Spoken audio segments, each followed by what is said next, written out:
Um, I'm going to do a reading since most of you haven't read the book. I'm going to do a brief reading uh, just to give you an idea of the flavor of the book, and then I'll talk about it and then open it up to questions.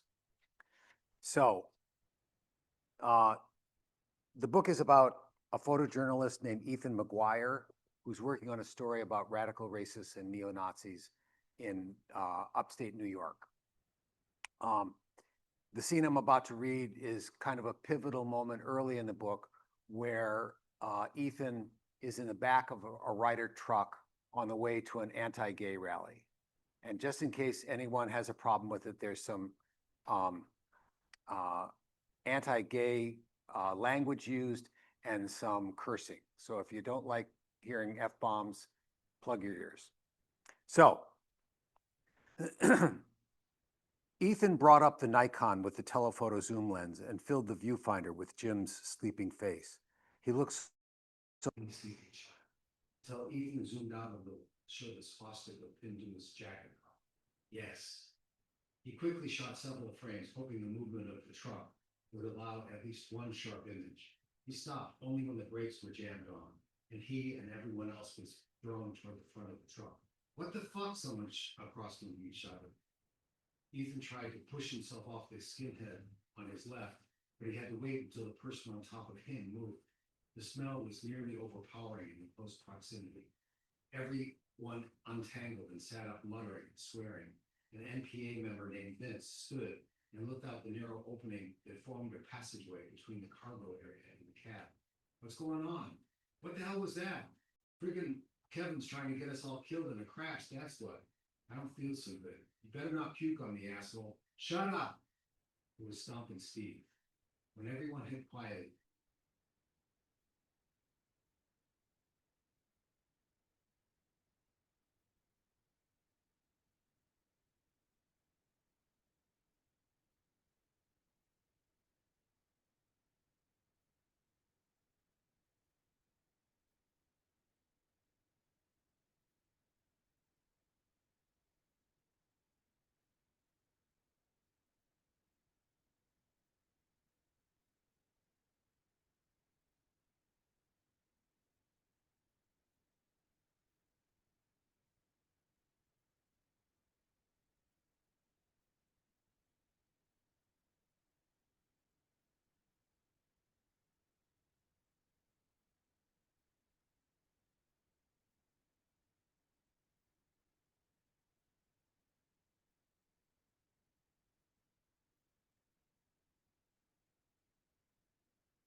there's a line that tops, but at the end of the street, is completely blocked.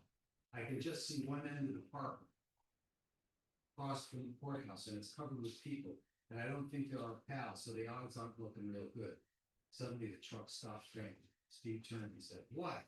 "I think it's flooded," Kevin called back. And then, "Fuck, they saw us. They broke through the cops and they're coming this way. Get this sucker moving, Kevin." No. The truck labored to start, but with no luck. Steve looked out the front one more time and quickly turned back. "On your feet and get ready, you two," he motioned the men closest to the rear door. "Stand on the handle and try to keep them from opening the door." He called over his shoulder to the cab. "You guys, get your windows up and doors locked." Everyone did as they were told. Ethan edged as far from the rear as he could. He gave his cameras a hasty check and then listened as the murmur of the crowd steadily grew to a roar. Most of the skinheads seemed tough and ready for action, but he noticed Jim a few feet away. The boy's eyes were wide.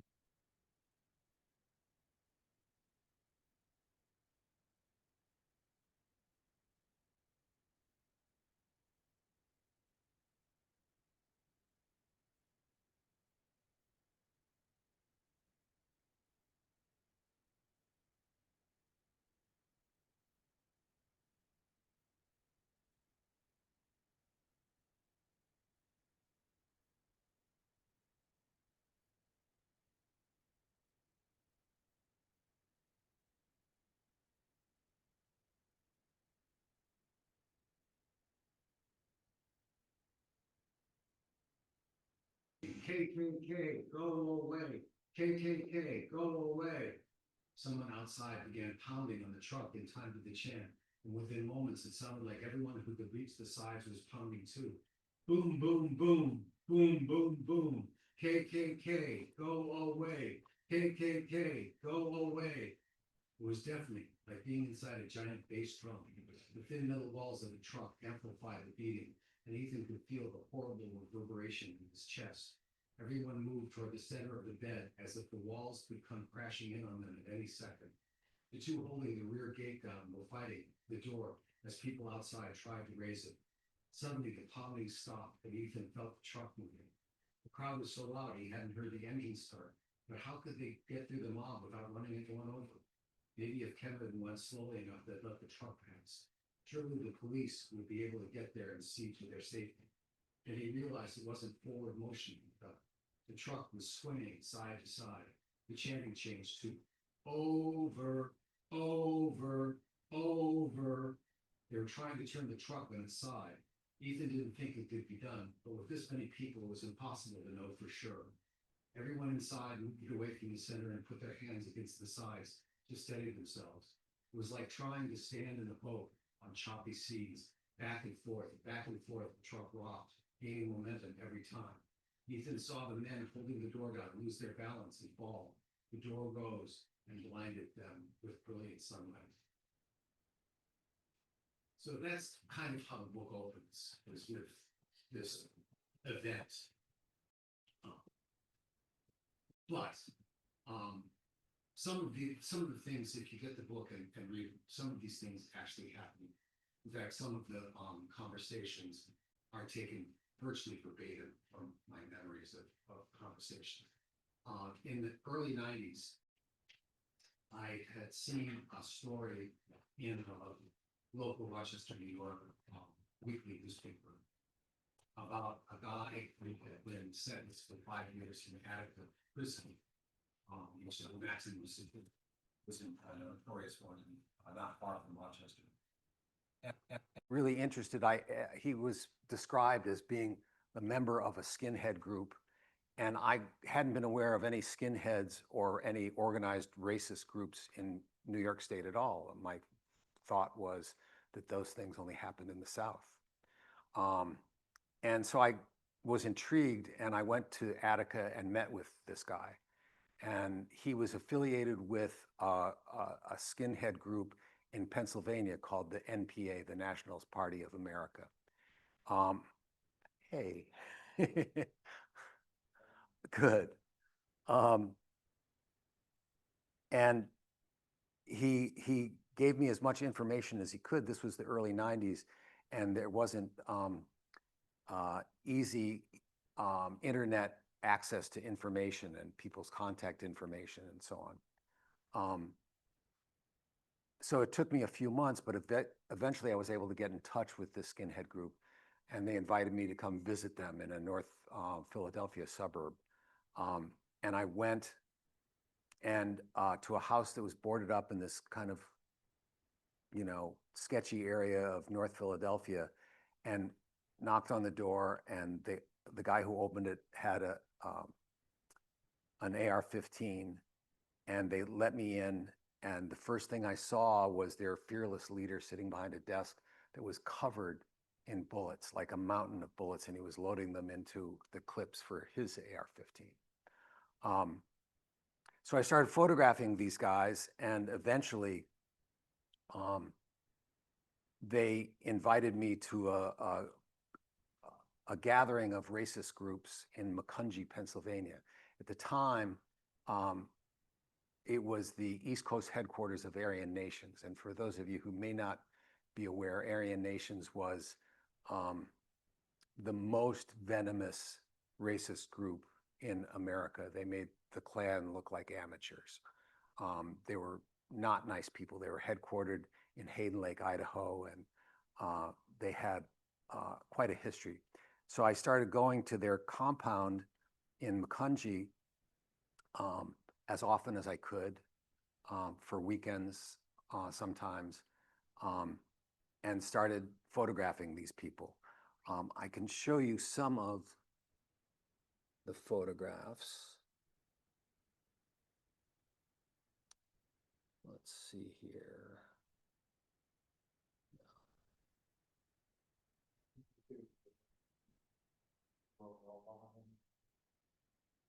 Yeah, I'm not seeing it. Right. Oh, way up there. Okay. Yeah. Okay.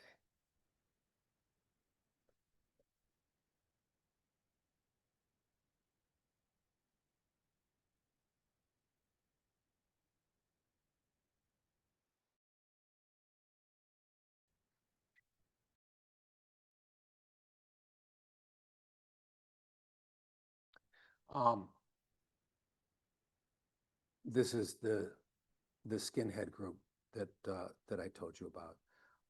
This was right before we got in a Ryder truck and went to a public park in Pennsylvania called in New Hope, Pennsylvania, as part of an anti-gay rally that they were holding. So this is a young couple who was very proud of the fact that they had taught their young son to do the Sig Heil salute. And this is them getting married in front of a burning cross in Hayden Lake, Idaho.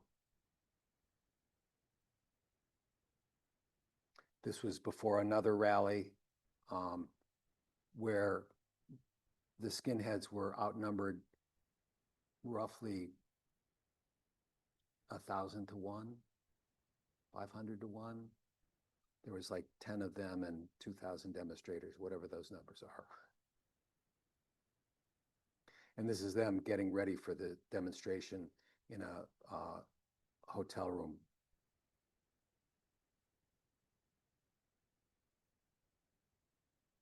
So I spent as much time with these people as I could. There were a number of things that surprised me, not the least of which was that their hatred of Jews was even more intense than their hatred of people of color. They also were conspiracy theorists in many ways. This was their leader. His name was Mark Thomas. I've photographed him a number of times. One of the times there was a crew there from one of the TV news magazines, and she asked him, do you go out of your way to look like Hitler? And he said, no, it's just a gift from God.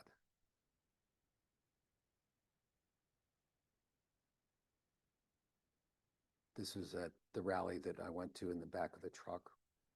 So what happened was I stopped doing the story. Most stories that I had done previous to this took me a year, 2 years, 3 years to complete. This one, it's not the least of which was the fact that it was very difficult to be around these people. This was not fun. Although I felt like I presented them honestly and objectively, it was very difficult for me to hold my tongue, to not react to the things that they were saying. One of them one time, and this shows up in the book, you may remember, there's a scene where somebody says, well, what do you think? Are you with us or not? And the photographer says, well, it doesn't matter whether I'm with you or not. He said, no, man, what the fuck? You got to tell me, are you with us or not? And I said, and I stopped for a minute and I said, well, if I tell you that I agree with you, it's going to change the way you behave in front of the camera. And if I tell you that I disagree with you, it's going to change the way you behave in front of the camera. And the story is about you, not me. So that's all I can say. And that shows up like verbatim in the novel. So the novel has a lot of sequences that are like that. This is from inside the Ryder truck as we were leaving the demonstration. This was a lineup of state patrol. And that was the cross burning. The cross burning in the book is another section that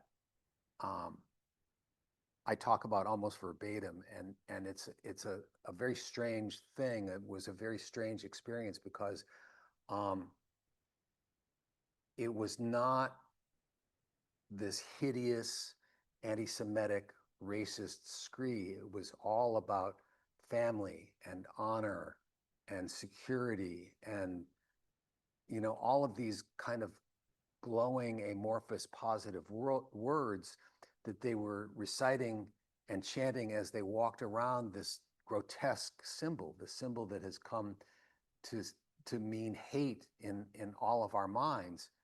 And so that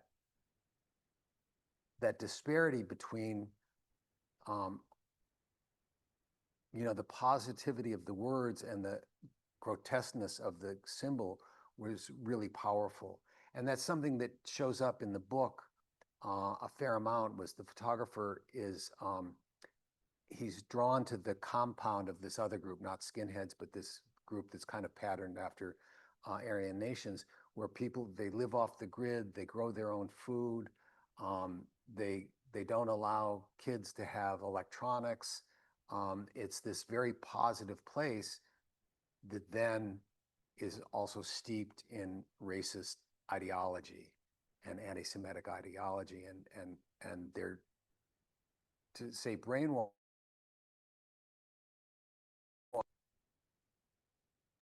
they spend a lot of time teaching their children what they believed. And as children do, they believed their parents. Um, so there was a fair amount of crossover, but what happened was um,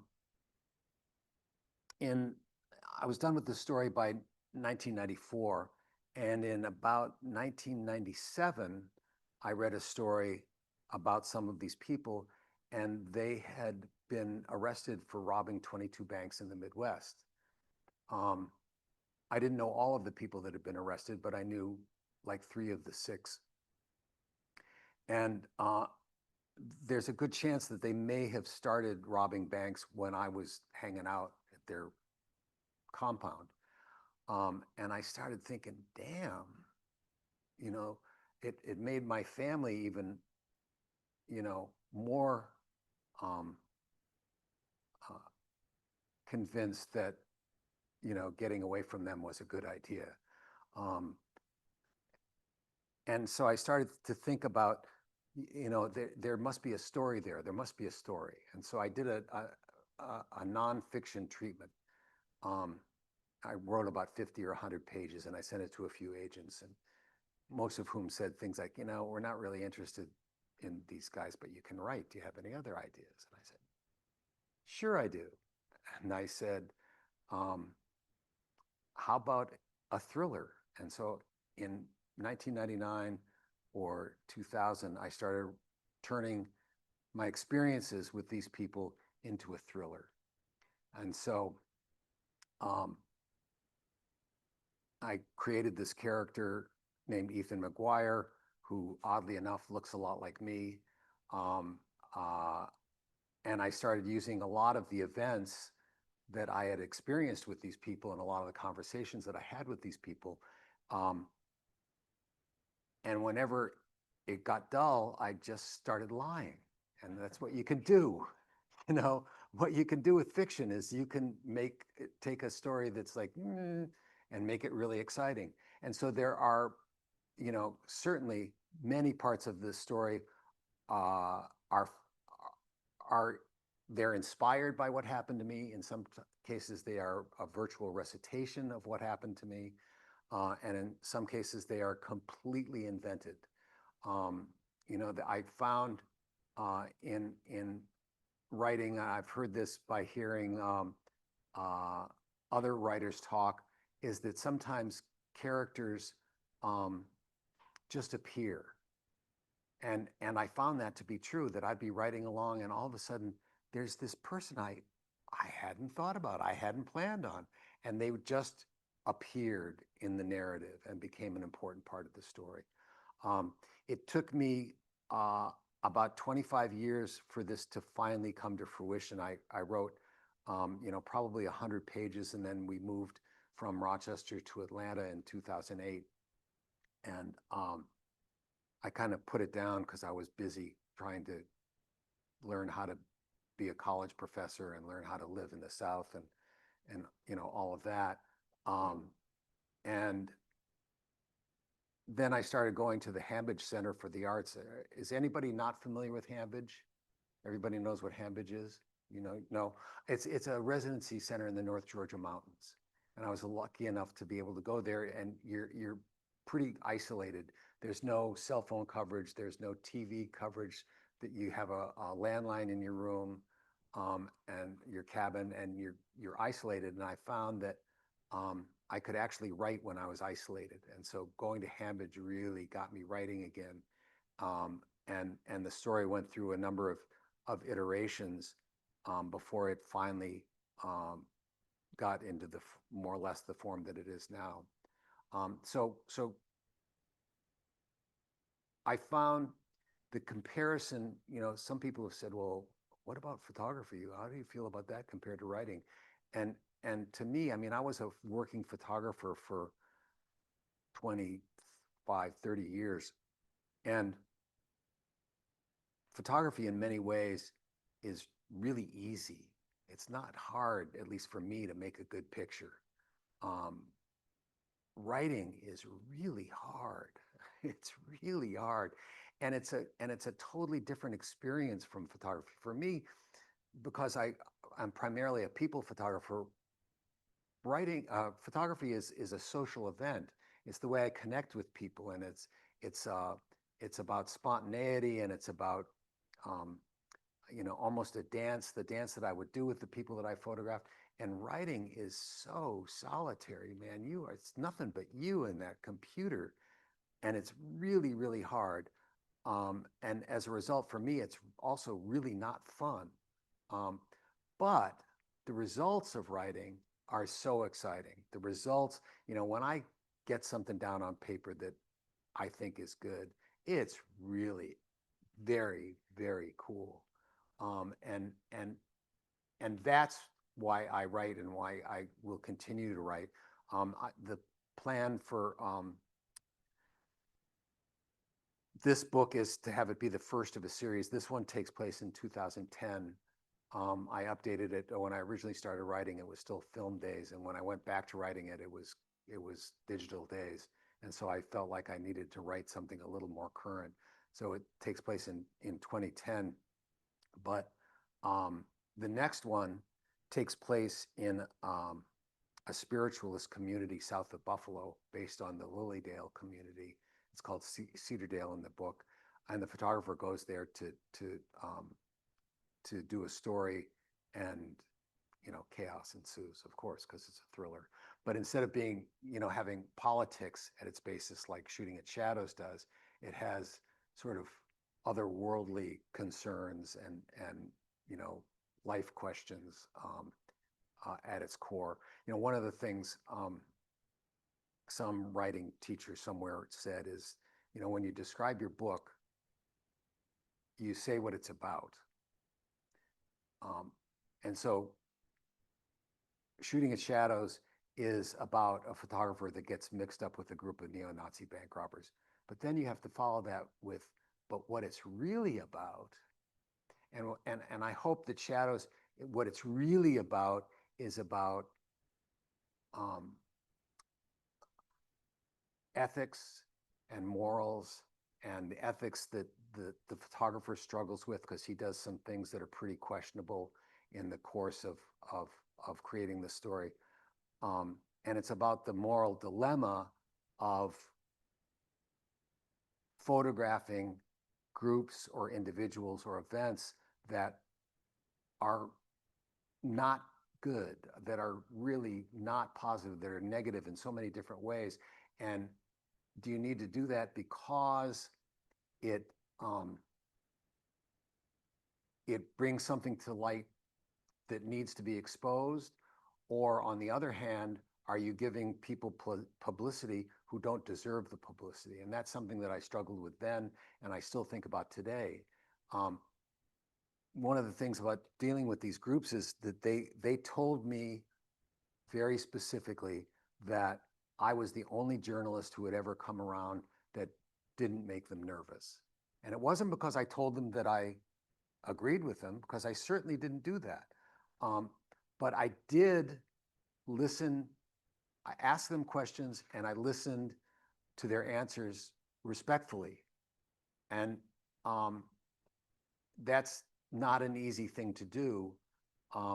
But it's the only way I can work is by trying to understand why people are the way they are. And so these are the kinds of questions that the photographer is dealing with too. So that's why I say it's a thriller, but it's also about these other things. And I hope that that readers enjoy the fact that it isn't just a thrill ride. So who has questions? Yes.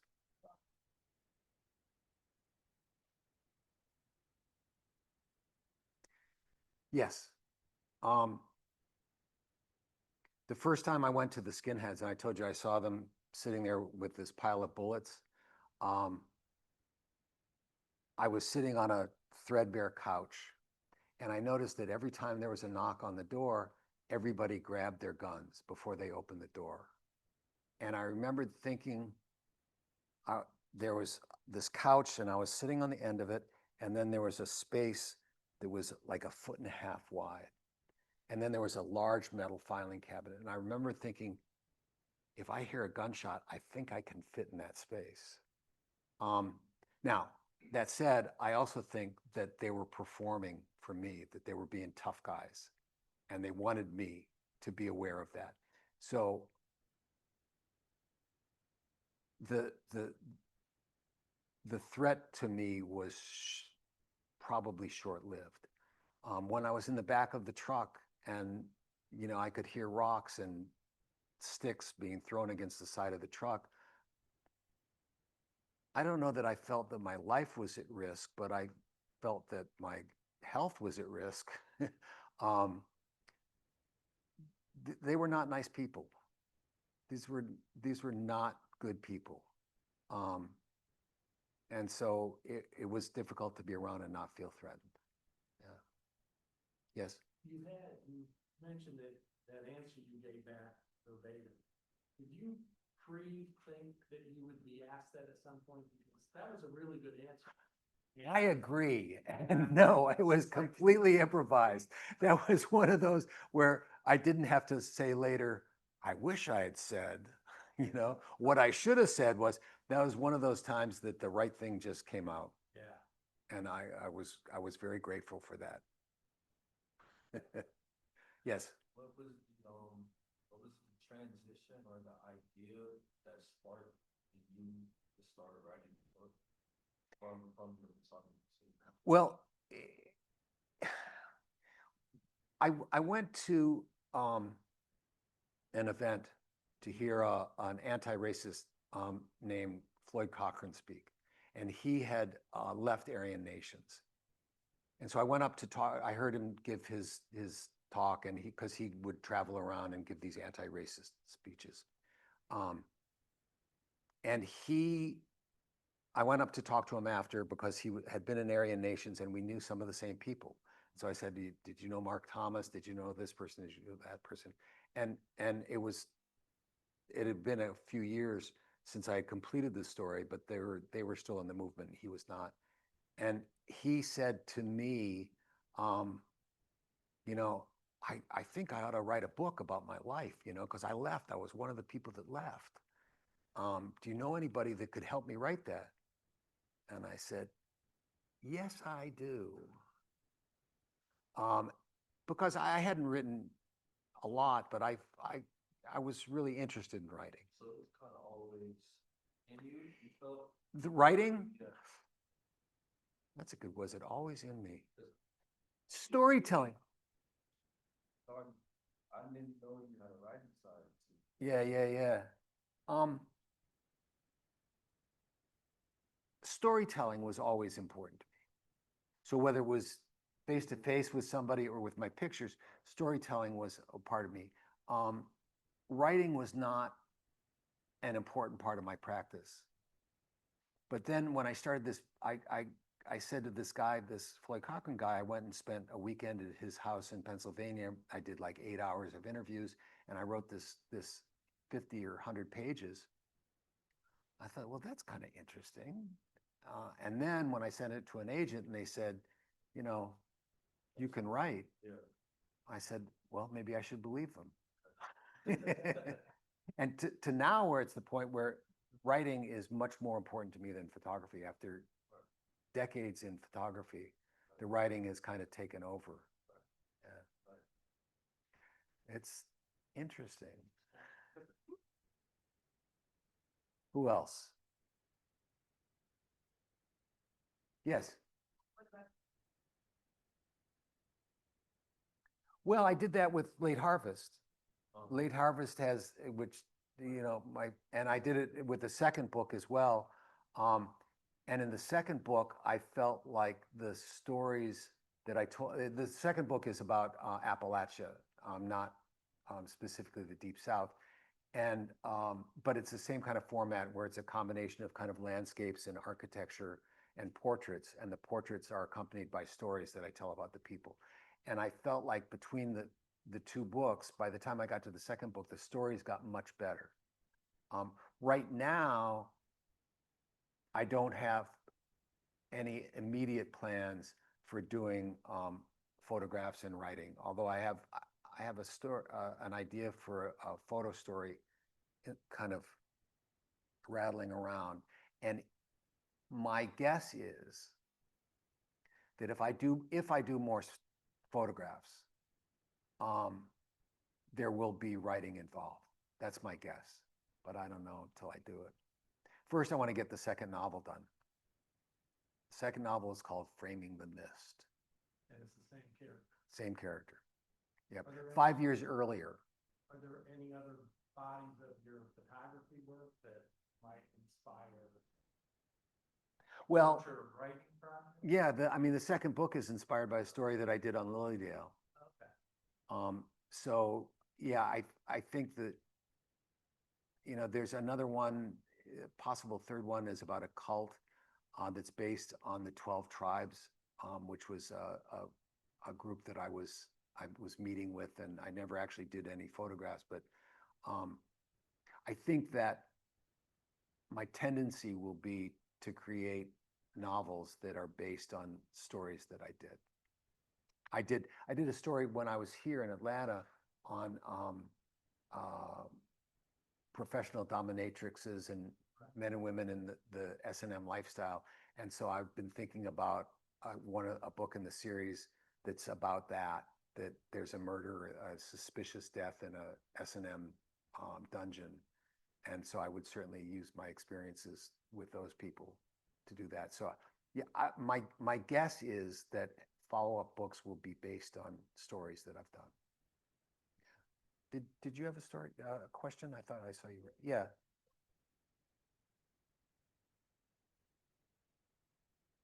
Well, with all of scary people, did you ever come to some kind of a little glimmer of how they got that way?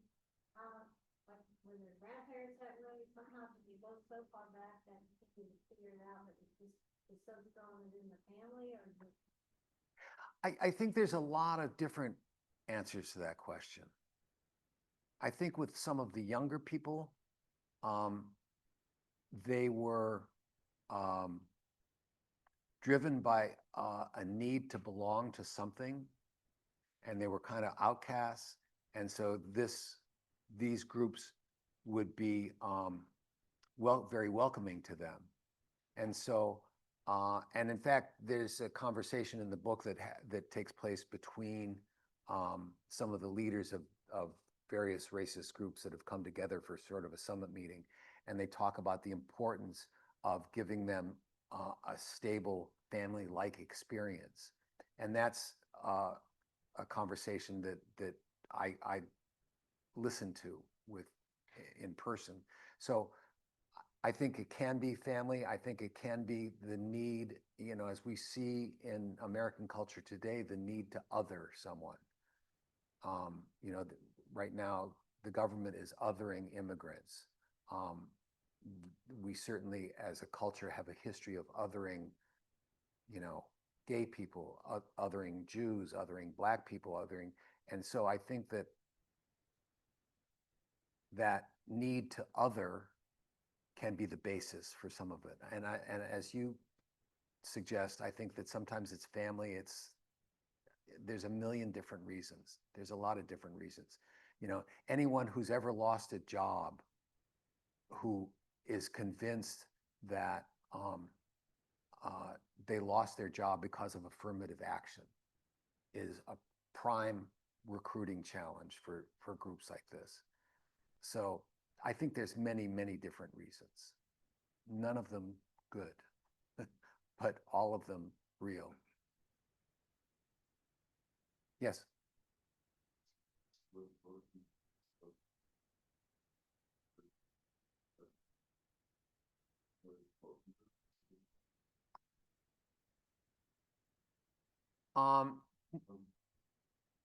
Well, what happened actually, and I talk about this a little bit in the book. I heard some people who I liked and respected make either anti-Semitic or bigoted comments, and it kind of surprised me and shocked me, and I started thinking a lot about how racism is such a critical part of the American psyche, and all the very subtle ways that it can be expressed, that it's not just cross burnings. It's very subtle expressions of attitude, something that can arise even in the tone of someone's voice. And I started thinking about that subtlety and started thinking about how could I possibly photograph that. And I thought about that a lot. And I couldn't come up with an answer to that question. Couldn't come up with a way to photograph the subtlety of racism and anti-Semitism. And so I decided to go as far in the extreme as I could. And that's the way it really came about, was that it was a conscious decision to try to address that extreme and then see if there were universalities in those very specific points of view and very specific expressions. So that's kind of the way it came about in a kind of a grander way. Stanley? Why? Almost none. Mainly Yeah, yeah. not Oh no, no. In fact, skinhead girls. Well, where's that picture? Yeah, yeah, but she was subordinate to him. She was. That's her daughter lacing up her Doc Martens. The skinhead group. There's no young women in this group. Oh no, there's one. I take it back. There's one. They would shave their heads except for like a little poof in the front, so they were kind of like semi-skinheads. At that time, and with these groups, women were a very minor or invisible part of the movement. I don't know that that's an example of all of these groups. Certainly the ones that I've been aware of have been driven by men. Are they raising children, or are they now who are working nurses or teachers? Yes, yes, yes, and yes. They are, certainly the younger guys, there are a lot of unemployed and underemployed guys, but some of the more middle-aged people, they're not as many as I talk about in the book that I didn't come in contact with. But there certainly were people who were school teachers. There were farmers, there were factory workers, there were no high-powered corporate executives that I was aware of. Because I think your ability to disguise your attitudes rises in direct proportion to your income. Are they grounded in their church, local church? They have their own church. There was a group called the Church of the Creator. And there's in the book, there's a religious education class that talks about, it's called the two seed line, where they are convinced that at the Garden of Eden,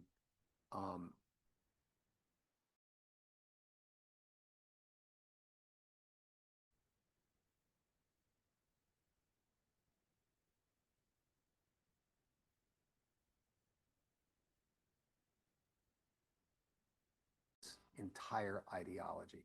So one of the really curious things and odd things was that they essentially followed kosher law. I mean, when they had pizza, they couldn't have meat on their pizza because they couldn't blend meat and dairy. Did they? I don't think so. But isn't that bizarre? You know, so religion, I mean, Aryan Nations considered itself a church. And that's who a lot of these people were a part of. And I mean, it certainly is a grotesque bastardization of any Christianity that I've been aware of. But yeah, they thought, and I think religious fervor is what makes any kind of political group scary to me. And so when you combine religious fervor with virulent racism and anti-Semitism, it's a powerful mix. It's potent. How do they promote themselves and still try to stay secretive? Boy, at this time, it was a lot easier than it is now. I think that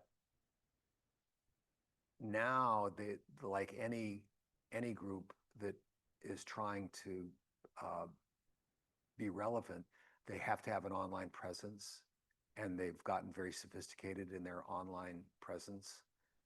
They had, for a while, I don't know if they still exist, there was a group called Resistance Records.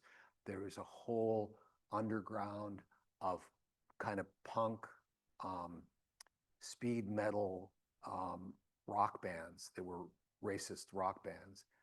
There's an underground in literature. There's a book that was written in the 70s, I think, called the Turner Diaries, that is essentially a blueprint for a successful racist war against the government in the United States. They're not, I think that they have to, at a certain point today, with the prevalence of social media, that getting their word out is much easier and much more important, and they're willing to suffer the consequences of that. But I think that back then, it was easy. Things were done in the mail. I mean, it took me 3 months to get this guy's phone number.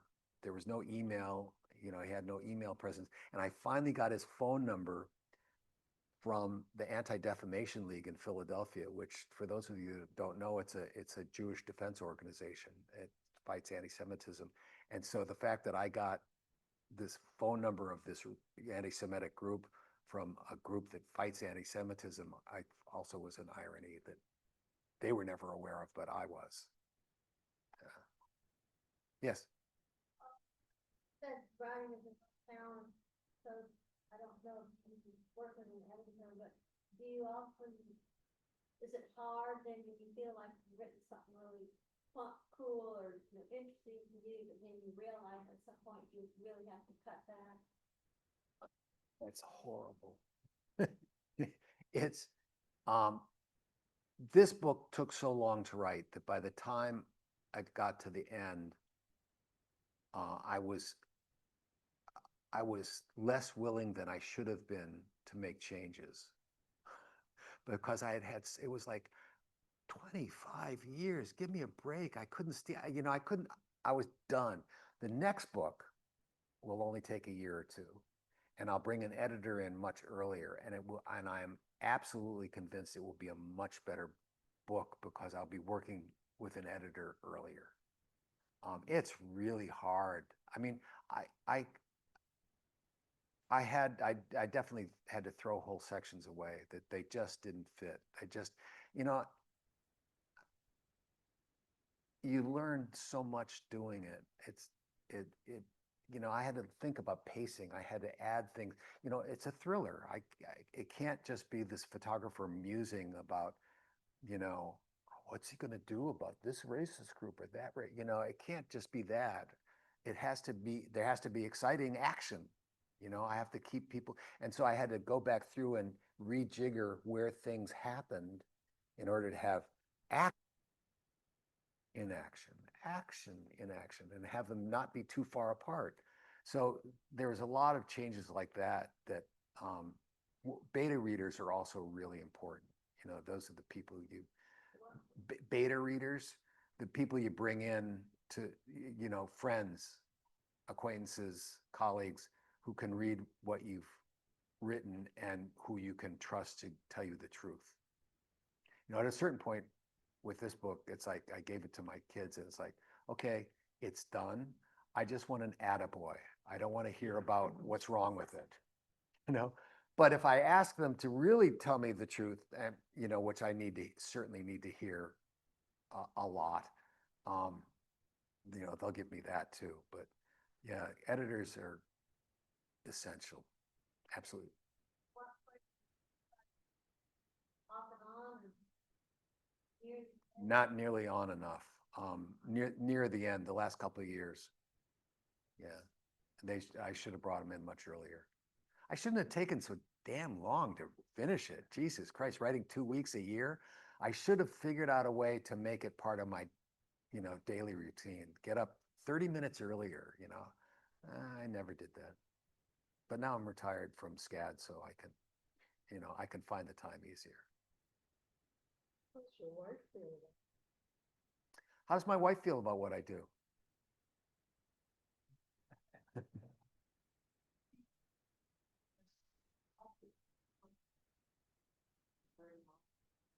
That's the kind of attaboy I need sometimes. Did you tell stories since you were a kid growing up? Entertain your friends with stories? I don't recall doing that. More as an adult, over the table at dinner parties.